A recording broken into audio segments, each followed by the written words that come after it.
Hello সবাই, আজকে share করব চিংড়ি মাছের বাটি পোস্ত। এই যে চিংড়ি মাছগুলো সুন্দর করে পরিষ্কার করে কেটে রাখা আছে। এখানে সমস্ত মশলা, পেঁয়াজ, লঙ্কা, টমেটো, এটা পোস্ত, লঙ্কা আর আদা অল্প করে বেটে রাখা আছে, আর রসুন। আর এদিকে কড়াইতে তেল দেওয়া হলো। চিংড়ি মাছে একটু হলুদ দিয়ে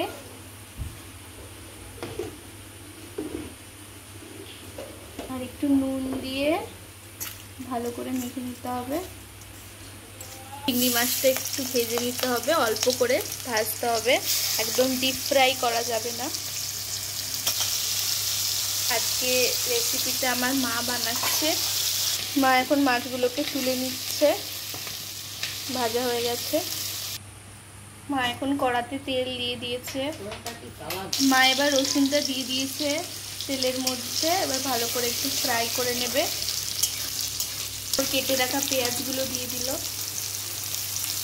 পেঁয়াজটা একটু লাল লাল করে ভাজা হয়ে গেছে। এবার টমেটোগুলো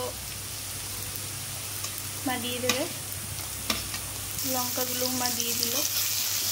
এবার একটু নুন দিয়ে দিয়েছে, একটু হলুদ দিয়ে দিল। ভালো করে এবার মা সবগুলোকে ভেজে নিচ্ছে। বেটে রাখা মশলাটা মা এবার দিয়ে দিল। মশলার জলটা ধুয়ে দিয়ে দিল মা। আজকে মায়ের হাতের চিংড়ি মাছ হচ্ছে। মা এবার মশলাটাকে ভালো করে কষিয়ে নিচ্ছে। মশলা থেকে তেল ছেড়ে গেছে, এবার একটু জল দিয়ে দেবে।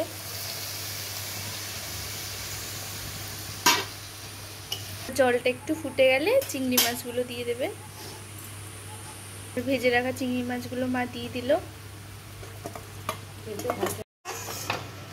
হয়ে গেছে আমাদের চিংড়ি মাছের বাটি পোস্ত, অলমোস্ট রেডি। মা এখন এটাকে নামিয়ে নেবে। মা এখন নামিয়ে নিচ্ছে সুন্দর করে। এই যে চিংড়ি মাছের বাটি পোস্ত এখন রেডি।